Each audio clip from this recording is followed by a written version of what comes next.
think about that. A lot of people tragically die of car accidents, and we spend a lot of time and a lot of resources to reduce those fatalities. And the good news is that we've actually been very successful. The problem is here, we've got the trajectory going in the opposite direction. So, and I'm saying officially right now, it is an emergency. It's a national emergency. We're going to spend a lot of time, a lot of effort, and a lot of money. Well, for the second year in a row, life expectancy in the United States has gone down. Opium poppy is a naturally occurring flower native to the Middle East. Some types of the flower are used as decorations, while others are processed into oils for cooking. Though it's a beautiful flower with many practical uses in society, opium poppy is used in the production of heroin, the infamous painkiller in the ongoing U.S. opioid epidemic. Though heroin tends to take the heart of the blame for the crisis, it was only linked to a third of the United States' record-breaking 50,000 opioid deaths in 2017. Perhaps more shocking is that about 30,000 of these deaths, almost twice the number from heroin, were linked to fentanyl, a synthetic opioid that's 50 times more powerful than heroin. Fentanyl is active at less than 1,000th of a gram, which makes it easier to cut into other drugs, overdose on, and sell. This draws the question, why would anyone want to use fentanyl if it kills you so easily? And the answer is, few people do, but since fentanyl is cheaper than heroin and easier to conceal, it often gets cut into other substances and marketed as heroin. One of the researchers on the rise of synthetic opioids, Dr. Daniel Cicerone, MD, MPH at the University of California at San Francisco, explained that, when we first went into the field, there was a strong negative opinion about fentanyl. It was not wanted, it was imposed. While there's some shift now in which some do or want or like the fentanyl, it is not strong enough to have shifted the culture. I.e., there is no slang or lingo for fentanyl. If it were truly desired on a mass scale, there would be slang for it. Opioids have hit eastern states the hardest, as they have had the highest number of deaths per person. Moreover, they are seeing a decline or stagnation in heroin use while seeing an increase in synthetics. Based on Kentucky's 2017 overdose report, for example, Kentucky had about 768 overdose deaths linked to fentanyl out of 1,565 total. The trajectory is trending upward. In 2016, only 47% of overdose deaths were linked to fentanyl, compared to 52% in 2017. Meanwhile, in 2016, 34% of overdose deaths were linked to heroin, and in 2016, only 22% were. It seems like the fight against drugs is becoming a deadly game of whack-a-mole. As one drug is struck down, a worse one pops up. Prescription drugs were once commonplace in the U.S. Now, as regulations have tightened and prescriptions are harder to get a hold of, people are resorting to heroin as a cheaper and more easily attainable alternative. Now that heroin is being cut down on, fentanyl is appearing, and it's killing more people than heroin and prescription opioids combined. It's easy to forget that these statistics represent people with lives. They're more than just numbers on a report from the States. So, to get a better idea of what it's like to be addicted, we interviewed Mike, a man from Lexington, Kentucky we knew who made it out of the grips of cocaine and marijuana addiction.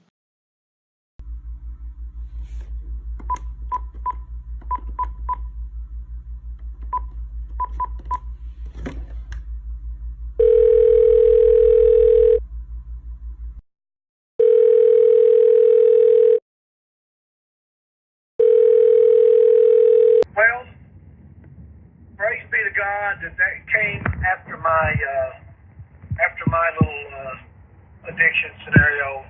I really never got on the opioids. I had tried pain medication a few times. It just wasn't really big with me. I really didn't like it. They made me sick, and but I mean that's the beginning stages of it. It does everybody like that. No, I can say no. I really never experienced opioids. Thank God for that. I might not be here if I'd have got on the opioids. All my children have, you know that. Every one of my children are been addicted to opioids. Well, the drug for me, of course, first drug was alcohol at a young age, probably 15. And marijuana at 15, 16 years old. I never really, I had alcoholism in my family. I never, even though I had my share of alcohol, it wasn't something that ever controlled me. But the marijuana did. The marijuana, I started smoking marijuana about 16 years old, and probably smoked it until I was 40. So anybody tells you that marijuana is the gateway drug, it really is. It's a powerful, addicting drug. People want to belittle it, but not as bad as others, but it's a powerful addiction. It controlled me all my life.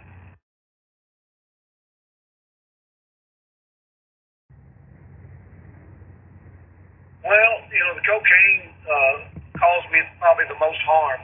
I was addicted to cocaine and crack cocaine. Uh, that probably done the most damage to my body and to my to my very existence. I lost a lot because of it. It took everything. I lost my custody of my children, and yeah, I lost a lot because of it. But the cocaine is it's a mental addiction. It's not physical, but it's powerful. It's powerful too. Well, the biggest thing about addiction, I guess, being an addict, was respect. I lost all respect when I was on cocaine, and people looked down on you. It was just, I had my little group, my immediate group, so to speak, around me that I dealt with. But overall, it's respect, and dignity. People look down on you, and people talk about you. That was probably the biggest thing to me. Of course, it has the ripple effect. The apple don't fall far from the tree. I had addictive genes. My parents, and then my family were alcoholics, and I knew I'd never be an alcoholic, but it was marijuana and cocaine for me, and now this next generation is opioids, heroin. It's just escalated. It's a cycle, and it's gotten worse each generation. Praise be to God. I never found no peace and no deliverance from it until I found Jesus. Interviewing Mike gave us a lot of insight into what it's like to be addicted to drugs. Like he stated explicitly, there's a big stigma to being a drug user. This is a good lead into the first step in resolving the opioid crisis. This is the easiest thing that people can do, that is, everybody and anybody, is to educate themselves, speak out about the issue, and try to understand life from an addict's perspective. Because drugs are highly stigmatized in America, many users are afraid to seek help, and in general, people end up avoiding the topic. When they do talk about addicts, they tend to label them as junkies who are mentally weak, but this attitude is deadly. Shaming drug addicts doesn't motivate them to seek help. Instead, by breaking the stigma of addiction and treating drug addicts as normal people, we can get more of them to seek treatment. Moving on to what Kentucky needs to do on a state level. As indicated by the findings of our research, there's no single bill that can fix everything. For instance, take needle exchange programs. These programs allow users to obtain sterile needles to more safely inject drugs. The benefits, as stated by the World Health Organization in a 2002 report, are fewer bloodborne diseases like AIDS being transmitted. This can save a lot of money if you think about it, as AIDS is very expensive to treat. Critics say that needle exchange programs worsen outcomes by allowing users to more readily obtain needles. However, less than 15% of reports analyzed by the WHO found a correlation between needle exchange programs and increased drug use. Moreover, Kentucky needs to extend access to mental health care. Poor mental health is linked to opioid abuse. If Kentucky is serious about stopping the opioid crisis, it should extend and expand mental health care for its people. Specifically, we think mindfulness meditation, a practice that encourages non-judgmental awareness of the senses, should be extended due to its low cost and high effectiveness.